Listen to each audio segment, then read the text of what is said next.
Hello and welcome to Arjun education. दोस्तों, आज हम करने वाले हैं unit 7 of English grammar in use 4th edition, जो कि रेमंड मर्फी ने लिखी है। तो यूनिट 7 में हम प्रेजेंट परफेक्ट टेंस करेंगे, लेकिन उससे पहले अगर आपने हमारा चैनल अभी तक सब्सक्राइब नहीं किया है तो प्लीज़ इसे सब्सक्राइब कीजिए और बेल आइकन ज़रूर प्रेस कीजिए ताकि हमारे आने वाले वीडियोस की नोटिफिकेशन आपको मिलती रहे। और इस वीडियो को लास्ट तक देखिए क्योंकि लास्ट पे डालने वाली हूँ मैं इसकी एक्सरसाइज की कीज़। तो चलिए शुरू करते हैं present perfect tense unit 7 of Murphy English grammar.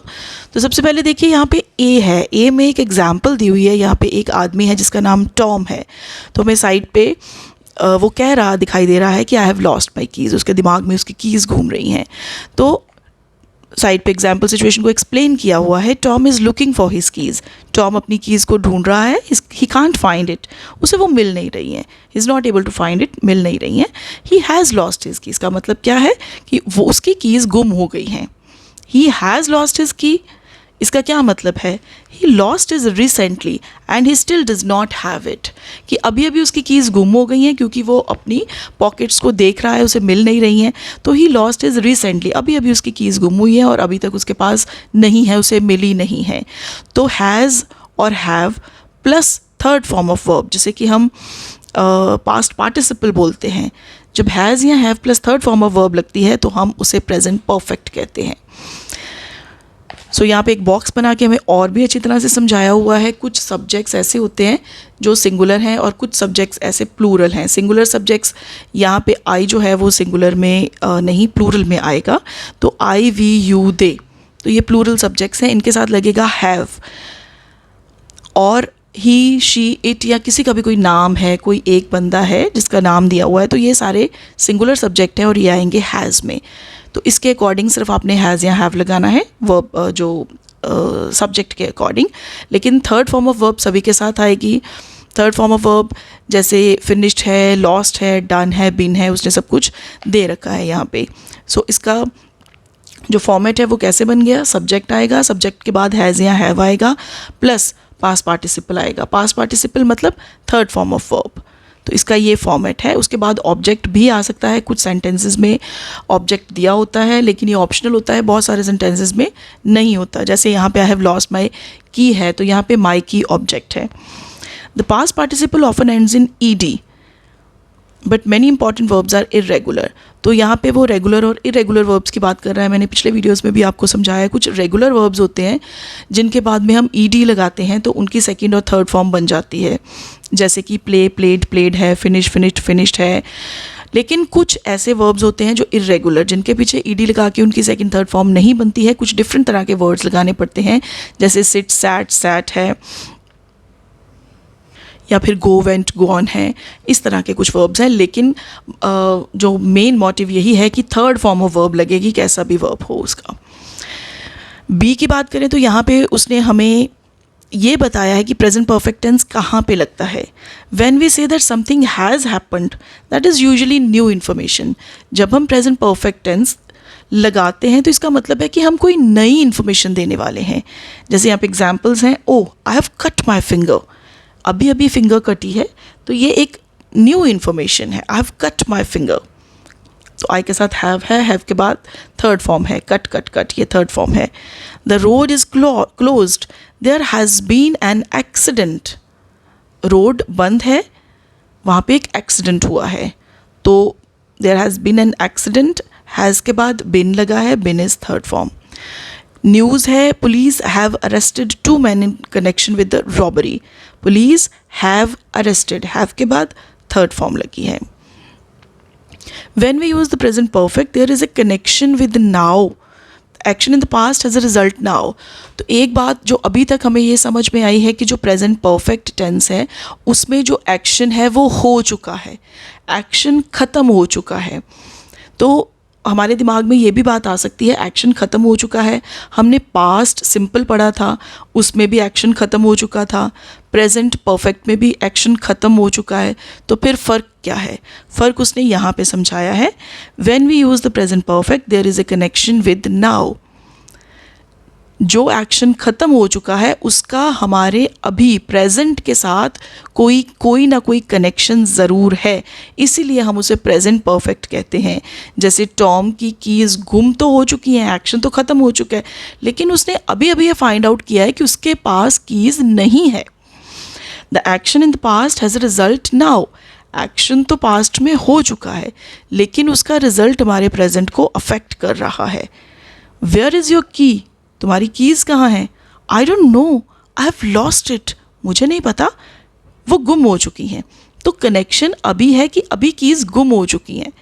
Action finished है, एक्शन पास्ट में हुआ है, रिजल्ट अभी है कि पता ही अब चला है कि कीज़ मेरे पास नहीं है। एक और एग्जाम्पल है, he told me his name but I have forgotten it. उसने मुझे अपना नाम तो बताया था बट अब मैं भूल गया हूँ। तो नाम बताना जो है वो पुराना एक्शन है, लेकिन अभी याद नहीं आ रहा, अभी भूल जाना ये प्रेजेंट के साथ लिंक है कि अभी याद नहीं आ रहा। Next example, is Sally here? तो सवाल पूछा जा रहा है कि क्या सैली यहाँ है? No, she has gone out. तो जवाब क्या मिला है? नहीं, वो चली गई है। तो चली तो वो पहले ही गई थी, लेकिन अभी हमें ये पता चला है कि वो चली गई है। I can't find my bag, have you seen it? मुझे मेरा बैग नहीं मिल रहा, क्या तुमने देखा है? तो इन सभी एग्जाम्पल्स में कॉमन बात क्या है कि ये प्रेजेंट में एक पास्ट एक्शन हमारे प्रेजेंट को अफेक्ट करने की कोशिश कर रहा है, अफेक्ट कर रहा है। सी में note the difference between gone to and been to. ये बहुत ही एक इम्पॉर्टेंट चीज़ है और एग्जामिनेशन में अक्सर ये सेंटेंस आ जाता है। जो भी हमें सेक्शन ए में क्वेश्चंस आते हैं ग्रामर के, तो अगर जिनकी भी क्लास में ये लगा हुआ है प्रेजेंट परफेक्ट टेंस, उसमें ये सेंटेंसेस तो आने कंपल्सरी हैं। तो कई बार हम यूज़ करते हैं एक्सप्रेशन है गॉन टू, थर्ड फॉर्म है, +2 है, इसके बाद फर्स्ट फॉर्म लगेगी। बिन टू दूसरा केस है बिन टू का, बिन थर्ड फॉर्म है, उसके बाद टू के बाद फिर से फर्स्ट फॉर्म लगेगी। तो कहाँ पे गॉन टू लगेगा, कहाँ पे बिन टू लगेगा? तो पढ़ते हैं, James is on holiday, he has gone to Italy. James holiday पे गया है, छुट्टियाँ मनाने गया है, वो इटली गया हुआ है।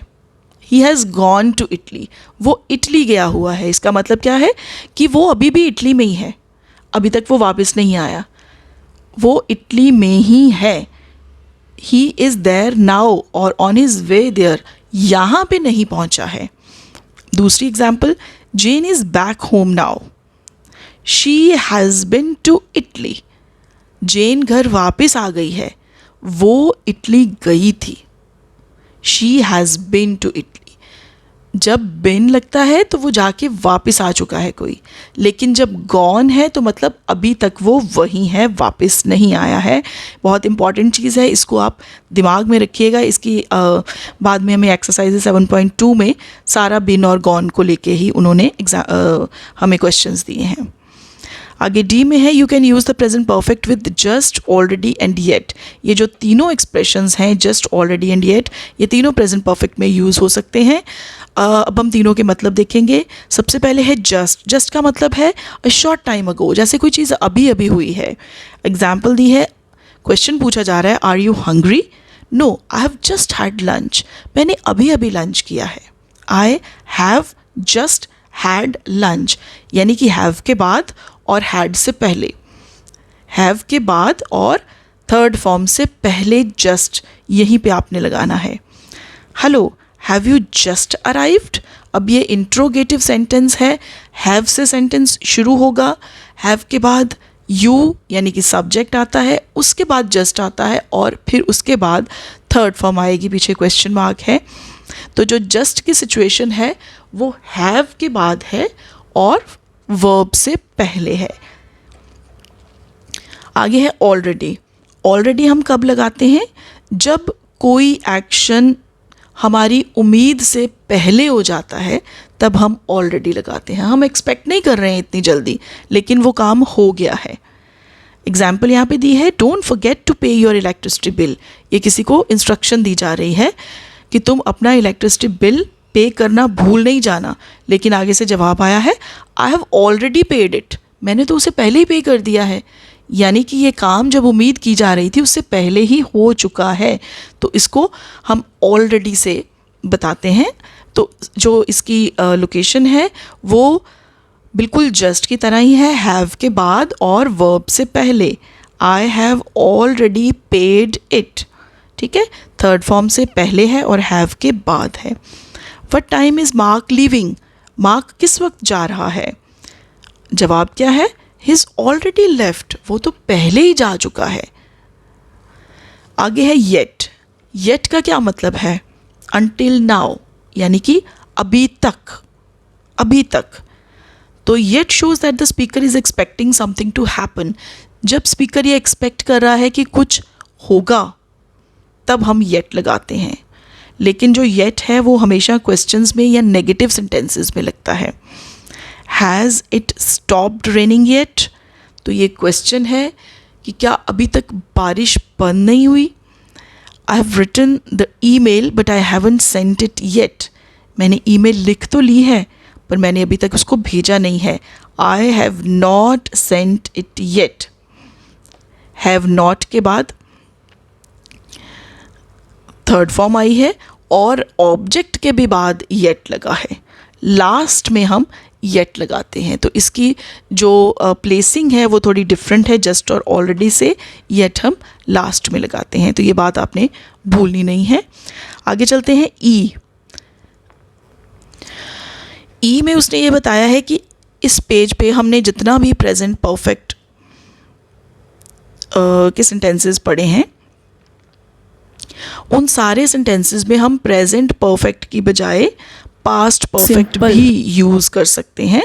जैसे is Sally here, no she went out और शी हैज़ गॉन आउट, कि वो चली गई है। हम इसकी जगह शी हैज़ गॉन आउट की जगह शी वेंट आउट, यानी कि पास्ट जो सिंपल है उसमें सेकेंड फॉर्म लगती है, हम वो सेंटेंसेस भी लगा सकते हैं। एक और एग्जांपल उसने दी है, are you hungry, no I just had lunch. हमें पहले बताया गया था no I have just had lunch, तो हैव है, हैव के बाद थर्ड फॉर्म है, हैड लगा हुआ है, तो यहाँ पे आई जस्ट हैड लंच, तो वो भी ठीक है। तो यहाँ पे मैं आपको ये बता देना बहुत ज़रूरी समझती हूँ, बच्चे कंफ्यूज ना हो। प्रेजेंट परफेक्ट है, जो बुक है हमारी वो एक फॉरेन ऑथर की बुक है, इसलिए उन लोगों के लिए जो इंग्लिश है वो एक जस्ट कम्युनिकेशन का मीडियम है, तो वो लोग इतना फ़र्क नहीं करते। लेकिन ऑफ कोर्स अगर आप पेपर में प्रेजेंट परफेक्ट की जगह पे सिंपल पास लिखाएंगे तो एग्जामिनर पे डिपेंड करता है, वो गलत भी कर सकता है। ये एक सिर्फ पॉसिबिलिटी है कि अगर आप आई हैव जस्ट हैड लंच की बजाय आई जस्ट हैड लंच लिख देंगे तो सेंटेंस इज़ करेक्ट, वो चल सकता है। लेकिन आप एग्ज़ाम्स में ऐसा मत करके आइए, ये मेरी आपसे एक पर्सनल सजेशन है। तो जो ई है उसको ज़्यादा आप फॉलो नहीं कर सकते इंडिया में या हमारी यूनिवर्सिटीज़ में ज़्यादा फॉलो नहीं कर सकते, क्योंकि जो चैप्टर है वो प्रेजेंट परफेक्ट का है, तो आपको इसको प्रेजेंट परफेक्ट में ही बनाना है। तो जहाँ पे पास सिंपल सिखाया गया है वो पास सिंपल में कहें। हमारी यूनिवर्सिटी के साथ ऐसे आप एक्सपेरिमेंट करने की कोशिश प्लीज़ ना करें। तो आगे मेरे पास इसकी एक्सरसाइजेज वर्कशीट के रूप में दे रखी हैं 7.4 तक। इसकी मैं कीज़ डाल रही हूँ, आप उसमें से अपने आंसर्स टैली कर सकते हैं, लेकिन पहले आप इसे खुद सॉल्व करने की कोशिश करें। जो हमने किया है बिल्कुल वही चीज़ें हैं जो आपको एग्जाम्पल्स में दे रखी हैं, और आप उसके बेसिस पे ये बड़े इजीली ये एक्सरसाइजेज सारी कर सकते हैं। तो आज के वीडियो में बस इतना ही। आप हमें कमेंट करके बताइए कि आपको ये वीडियो कैसा लगा। अगर आपको अच्छा लगा तो आप अपने दोस्तों को इसे शेयर कीजिए और हमारे चैनल को सब्सक्राइब कीजिए। और आप हमें ये ज़रूर बताइए कि आपको हमारी ये मर्फी इंग्लिश ग्रामर की सीरीज़ कैसी लगी और आप और क्या देखना चाहते हैं। Thank you.